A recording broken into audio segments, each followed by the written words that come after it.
Electronics के आज के वीडियो में हम बात करते हैं circuit realisation of logic gates, यानी कि लॉजिक गेट्स जो हैं उनकी रचना किस प्रकार से होगी, यानी कि डायोड अथवा ट्रांजिस्टर के सहयोग से विभिन्न गेट्स, यानी कि हमने पढ़ चुके हैं एंड गेट और गेट नॉट गेट।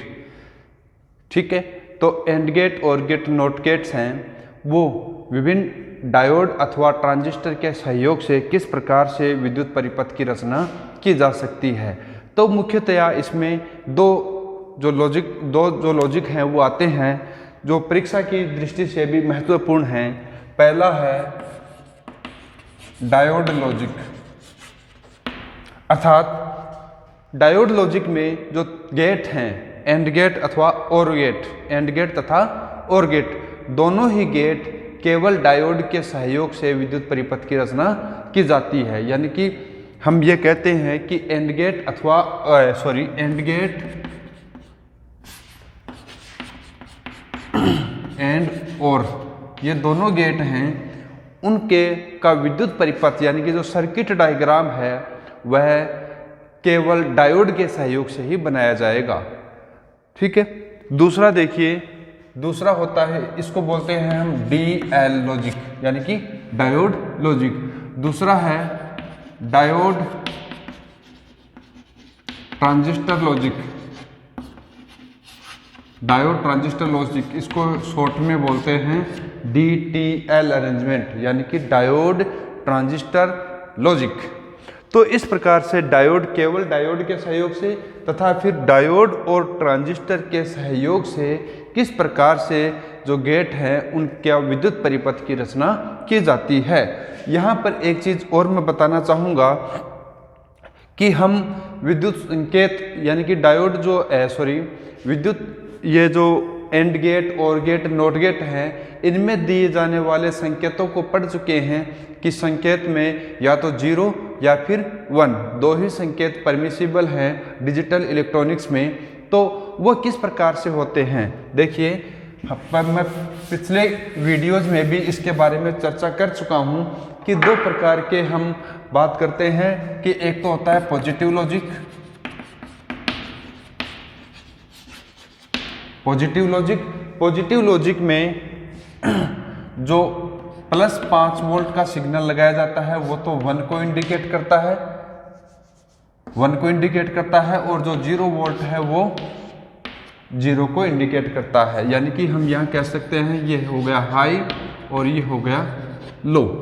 तो +5 वोल्ट का सिग्नल 1 को इंडिकेट करता है, 0 का सिग्नल 0 को इंडिकेट करता है। तो ये जो सिग्नल है, ये जो लॉजिक है, इसको बोलते हैं पॉजिटिव लॉजिक। दूसरा देखिए, दूसरा है नेगेटिव लॉजिक।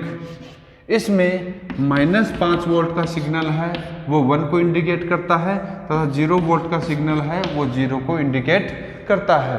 तो इस प्रकार से दो प्रकार के लॉजिक हैं, पॉजिटिव और नेगेटिव। दोनों में 0 और 1 किस प्रकार से डिनोट किया जाएगा उसको हम यहाँ पर पढ़ सकते हैं। इसके बाद में जो क्लॉक पल्स है, देखिए इस प्रकार से एक पल्स बनाते हैं हम, जो ये 0 है और ये 1 है, यानी कि 0 और 1 जो है उनकी क्लॉक पल्स इस प्रकार से बनाई जाती है। ये 0 हो गया और ये 1 हो गया। ठीक है, अब अपन बात करते हैं कि जो सर्किट डायग्राम है, सबसे पहले अपन बात करते हैं कि नॉट गेट का सर्किट डायग्राम क्या होगा। पिछले वीडियोज में हम एंड गेट और गेट नॉट गेट जहाँ पर भी हमने पढ़े थे उसमें केवल हमने उनके सिंबॉलिक डायग्राम को ही स्टडी किया था कि इसका सिंबल एंड गेट का सिंबल क्या होगा और गेट का सिंबल क्या होगा तथा नॉट गेट का सिंबल क्या होगा। इस वीडियो में हम उनके सर्किट डायग्राम के बारे में चर्चा करते हैं। तो देखिए, सबसे पहले बात करते हैं अपन नॉट गेट के बारे में कि नॉट गेट जो है उसका सर्किट डायग्राम जो है वो किस प्रकार से होता है। तो देखिए, नॉट गेट का जो डायग्राम है उसमें एक ट्रांजिस्टर का यूज किया जाता है। पिछले वीडियो में मैंने बताया था कि ट्रांजिस्टर जो है वो एज ए स्विच की भांति कार्य करता है। यानी कि हम पिछले वीडियो में ये पढ़ा था, पिछले वीडियो में मैंने ये बताया था कि ट्रांजिस्टर एज ए स्विच जब कार्य करता है तो वह कट ऑफ रीजन और सैचुरेशन रीजन, दो रीजन में ही काम करता है, एक्टिव रीजन में काम नहीं करता है। तो अब यहाँ पर देखिए, यह एक ट्रांजिस्टर है, एनपीएन ट्रांजिस्टर है। तो देखिए एनपीएन ट्रांजिस्टर है तो इसका जो बेस है इस पर इनपुट दिया जाएगा। यहाँ पर हम इनपुट सिग्नल देते हैं। सपोज ये इनपुट सिग्नल कितना है, VI। इनपुट सिग्नल कितना है, VI। और ये रेजिस्टेंस हो गया, इसको हम रेजिस्टेंस, चूंकि बेस पे कनेक्टेड है तो इसलिए हम इसको कहते हैं RB रेजिस्टेंस। इस रेजिस्टेंस को हम कहते हैं RB। अब यहाँ पर इस रेजिस्टेंस के पैरेलल एक कैपेसिटर लगाते हैं। इस कैपेसिटर को बाईपास कैपेसिटर भी कहते हैं और C से डिनोट करते हैं। अब यहाँ पर देखिए RB जो रेजिस्टेंस है, यहाँ पर यानी कि यहाँ पर ये पुनः -VBB सिग्नल लगाया जाता है। और एक मिनट सॉरी, यहाँ पर ये इसको R से डिनोट करेंगे और इसको RB से डिनोट करते हैं। ठीक है। अब यहाँ पर VI जो सिग्नल है, सपोज इसकी वजह से करंट जो है वह I1 है, यहाँ करंट जो है IB है और यहाँ करंट है वो सपोज I2 है। ठीक है। अब यहाँ पर जो एमिटर है, एमिटर को एक्चुअली में कॉमन एमिटर कॉन्फ़िगरेशन जब लिया जाता है तो एमिटर को क्या कर देते हैं, ग्राउंड किया जाता है। एमिटर जो सिग्नल है, एमिटर जो टर्मिनल है E, इसको हम क्या करते हैं, ग्राउंड करते हैं। अब देखिए बेस पर इनपुट लग गया VI, बेस पर इस रेजिस्टेंस यानी कि R की सहायता से VI इनपुट सिग्नल लग गया तथा बेस पर ही -VBB जो बायस वोल्टेज है वो हमने लगा दी है। एमिटर टर्मिनल है वो ग्राउंडेड है, इसका मतलब कॉमन है।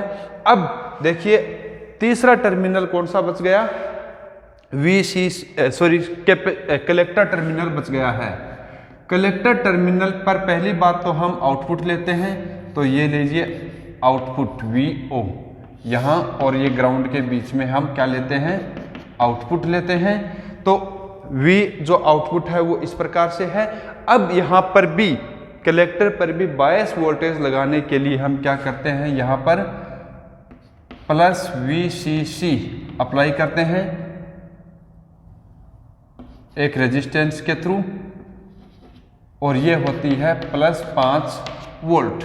तो देखिए +5 वोल्ट का जो सिग्नल लगाया गया है, +5 वोल्ट का सिग्नल जो लगाया है वो कलेक्टर पर है, -5 वोल्ट या -VBB है वो बेस पर है। ये जो सिंपल सा डायग्राम है एक, जिसमें इनपुट बेस पर है, आउटपुट कलेक्टर पर लिया जा रहा है, इसको हम VO लिख रहे हैं। ठीक है। अब देखिए ये जो डायग्राम है इसमें किस प्रकार से ये अब काम करता है, इसको हम पढ़ते हैं। तो ये जो transistor in common emitter configuration है, transistor in common emitter configuration, यानी कि उभयनिष्ठ उत्सर्जक विन्यास। कौन सा, उभयनिष्ठ उत्सर्जक विन्यास है, जिसमें एमिटर जो है उसको कॉमन यानी कि ग्राउंड कर दिया जाता है, इनपुट है वो बेस पर है तथा आउटपुट है वो कलेक्टर पर लिया जा रहा है। यहाँ पर -VBB -5 वोल्ट तथा +VCC +5 वोल्ट का जो सिग्नल है ये ट्रांजिस्टर की बायसन वोल्टेज कहलाती है। अब देखिए जब हम सिंबलिक डायग्राम और ट्रूथ टेबल जब हमने पढ़ाई स्टडी किया था, तब हमने ये कहा था कि ट्रांजिस्टर में जब नॉट गेट में जब हम 0 देते हैं तब हमारे को आउटपुट क्या मिलता है, इनपुट जब 0 होता है तो आउटपुट क्या होता है, 1 होता है। और जब इनपुट 1 होता है तो आउटपुट क्या होता है, 0 होता है। तो यहाँ पर इस सर्किट की सहायता से हम समझेंगे कि किस प्रकार से जब 0 है तब आउटपुट 1 कैसे है, और जब इनपुट 1 है तब आउटपुट 0 कैसे होता है। तो देखिए, सबसे पहले मैं एक बार बताना चाहूँगा कि जब इनपुट 0 है, इनपुट Vi क्या हो गया, 0 हो गया, तब ट्रांजिस्टर कौन से रीजन में रहता है, कट ऑफ रीजन, यानी कि अंतक क्षेत्र में, यहाँ पर अंतक क्षेत्र, ठीक है। और जब ट्रांजिस्टर अंतक क्षेत्र में रहता है तो हम कहते हैं कि ट्रांजिस्टर किस में है, ऑफ स्टेट में है। ऑफ स्टेट में है तो जो आउटपुट प्लस Vcc है वो एज इट इज अपने को मिलता है, और ये हाई सिग्नल है, इसलिए हम कह रहे हैं कि 1 मिलता है। दूसरी बात, जब इनपुट 1 है तो ट्रांजिस्टर कौन से रीजन में होता है, सैचुरेशन रीजन में होता है। तो यहां पर लिख देता हूं मैं संतृप्त क्षेत्र, ये कट ऑफ और ये सैचुरेशन रीजन, ये कट ऑफ।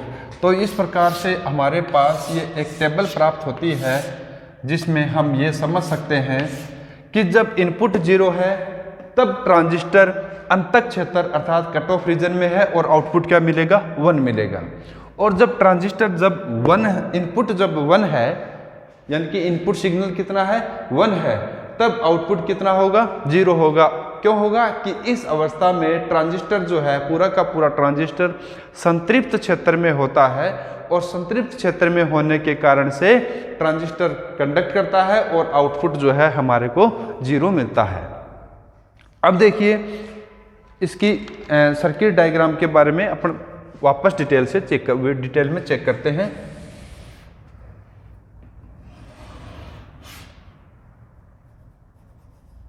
यहां पर इनपुट सिग्नल है Vi। अब देखिए Vi इनपुट सिग्नल कितना है, 0 है, 0, यानी कि इनपुट सिग्नल जो है Vi इनपुट वोल्टेज जो है बेस पर वो Vi कितना है, 0 है। जब Vi 0 हो गया तो ये पूरा का पूरा बेस कहाँ हो गया, ओपन सर्किट हो गया। Vi 0 होने के कारण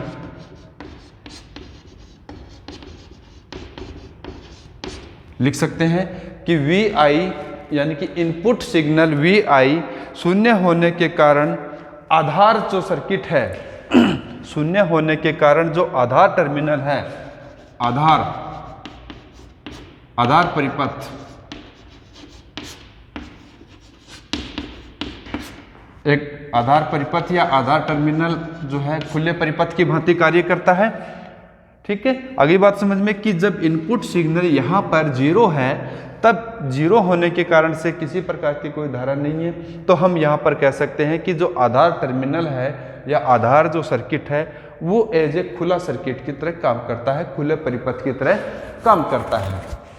और जब ये खुले परिपथ की तरह काम करता है तो यहाँ पर बेस टू एमिटर, अपने को ये बेस हो गया और ये एमिटर हो गया।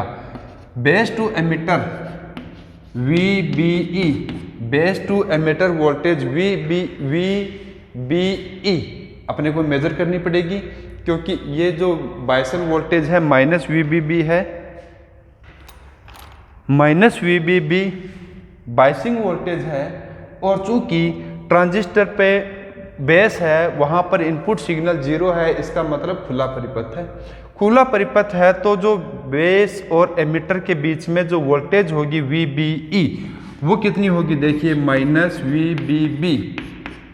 माइनस VBB आपकी बायसन वोल्टेज थी, यहाँ पर रेजिस्टेंस है RB, ये रेजिस्टेंस है R, तो क्या हो जाएगा RB upon R plus RB। VBE यानी कि base to emitter voltage measure करें तो minus VBB RB upon R plus RB, ये अपने पास फॉर्मूला आता है। तो इस फॉर्मूला के आधार पर हम ये कह सकते हैं कि VBE कैसा होगा, नेगेटिव आएगा, क्योंकि ये बायसन वोल्टेज नेगेटिव थी तो ये भी नेगेटिव आएगा। और ये नेगेटिव आने के कारण से हम ये कह सकते हैं कि बेस जो है, इस ट्रांजिस्टर का जो बेस है वो ऑब्वियसली कट ऑफ रीजन में होगा। तो बेस कट ऑफ रीजन में हुआ तो बेस कट ऑफ रीजन में हो गया, तो इसका मतलब हम ये कह सकते हैं कि ट्रांजिस्टर जो है वो कट ऑफ रीजन में है। ट्रांजिस्टर कट ऑफ रीजन में होने के कारण से, यानी कि अंतक कट ऑफ रीजन के होने के कारण से, अथवा हम हिंदी में कहें तो अंतक क्षेत्र में होने के कारण से ट्रांजिस्टर कंडक्ट नहीं करता है और आउटपुट क्या मिलता है आपको, VCC यानी कि +5 वोल्ट यानी कि हाई सिग्नल मिलता है। यानी कि जैसा सिग्नल हाई पे लगाया हुआ है वो एज इट इज अपने को आउटपुट में मिलता है।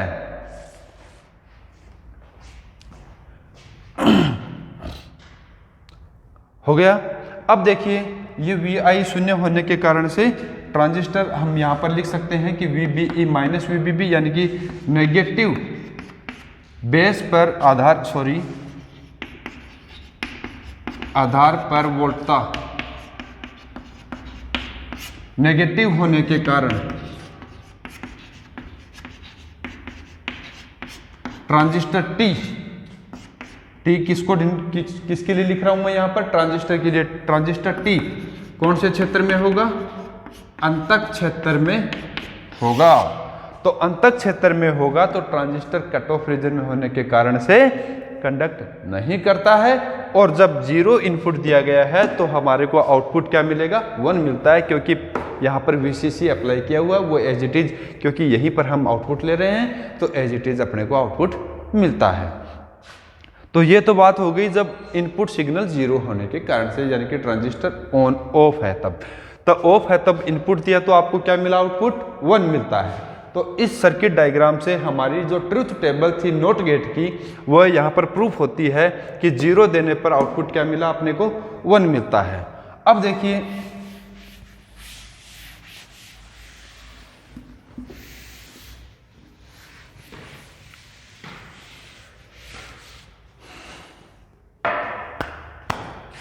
अब VI पर सिग्नल लगाया आपने, VI पर क्या लगाया, सिग्नल, या फिर मैं कह देता हूं कि हाई सिग्नल लगाया।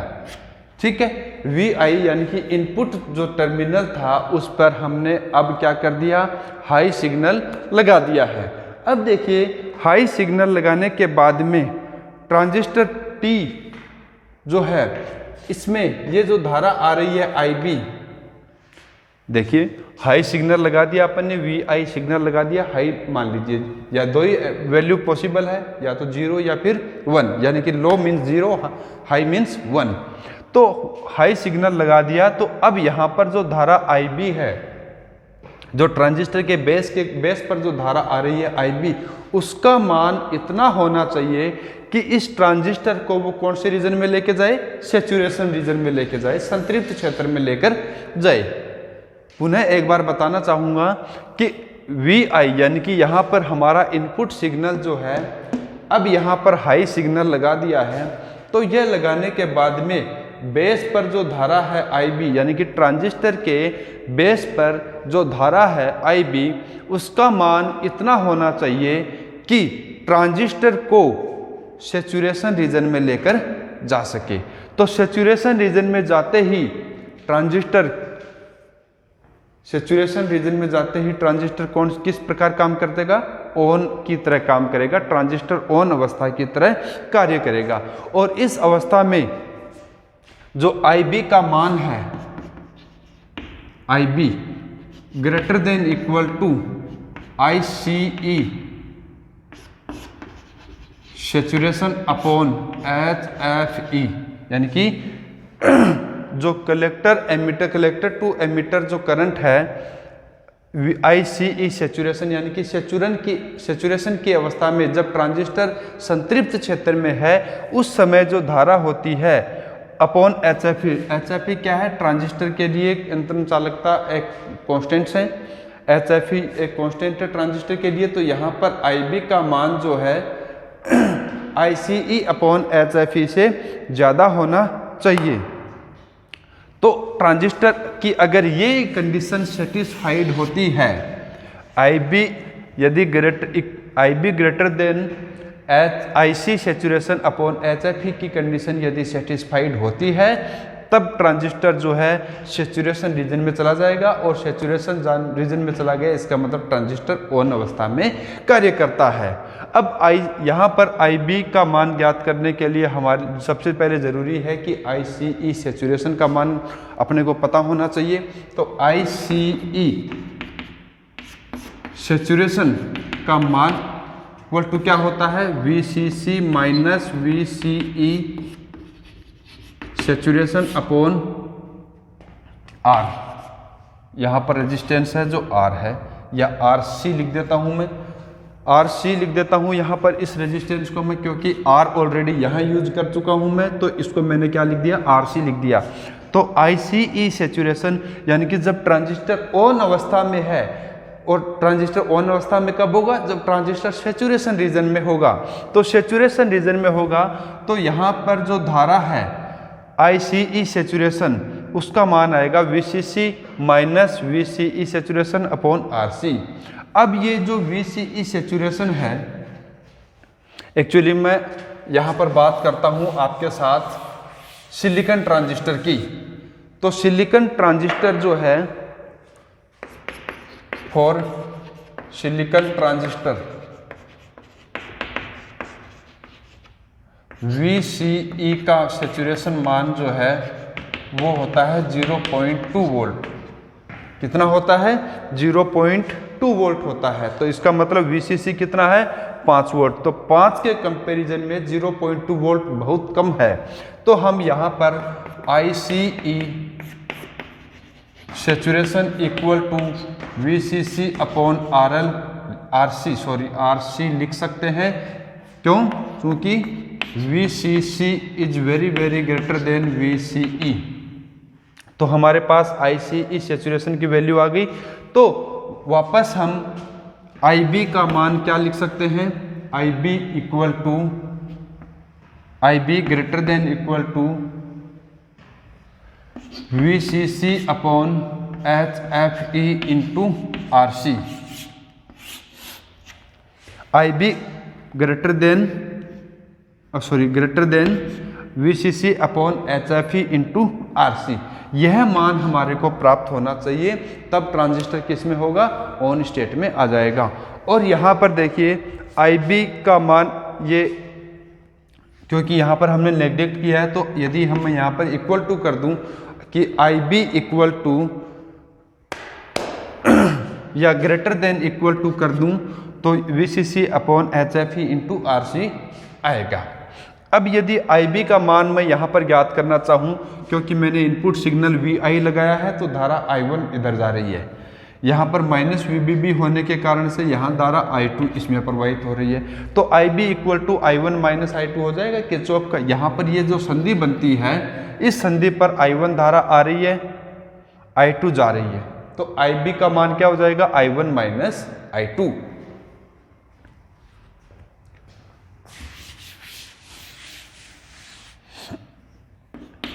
IB equal to I1 minus I2। तो IB equal to I1 minus I2 और याद कर सकते हैं। और I1 का मान क्या हो सकता है, VI minus VBE saturation. I1 का मान क्या हो सकता है, VI minus VBE saturation upon R, क्योंकि R है तो I1, क्योंकि potential difference upon resistance, potential difference कितना होगा, VI माइनस VBE। यहाँ पर VBE जो वोल्टेज मेजर की थी थोड़ी देर पहले, VBE सैचुरेशन अपॉन R। तथा इसी प्रकार से हम I2 ज्ञात कर सकते हैं। I2 ये धारा है, ये धारा इधर से इधर प्रवाहित हो रही है, यानी कि इस संधि पर ये धारा इधर प्रवाहित हो रही है। तो हम यहाँ कह सकते हैं कि VBE saturation minus VBB upon RB। तो इस प्रकार से I1 और I2 का मान ज्ञात करके यदि हम यहाँ पर वैल्यू पुट करें, तो इस प्रकार से हम यहाँ पर यह ज्ञात कर सकते हैं कि इस अवस्था में ट्रांजिस्टर ऑन कंडीशन में होने के कारण से आपको जो आउटपुट है वो 0 मिलता है। तो ट्रांजिस्टर की इस प्रकार से हम सर्किट डायग्राम, यानी कि इस प्रकार से सर्किट के रूप में अरेंजमेंट करें, तो ट्रांजिस्टर एज ए स्विच, यानी कि कट ऑफ रीजन और सैचुरेशन रीजन, दो ही रीजन में कार्य करता है। तो ट्रांजिस्टर जो है नॉट गेट की ट्रुथ टेबल को वेरीफाई करता है। इसका मतलब हम ये कह सकते हैं कि transistor in common emitter configuration उभयनिष्ठ उत्सर्जक विन्यास में इस प्रकार से अरेंजमेंट की हुई है कि कट ऑफ रीजन और सैचुरेशन रीजन में ही कार्य करता है, तो नॉट गेट को वेरीफाई करता है। अर्थात इस प्रकार का सर्किट डायग्राम नॉट गेट का वेरीफाई करता है, नॉट गेट की भांति कार्य करता है। Thank you very much.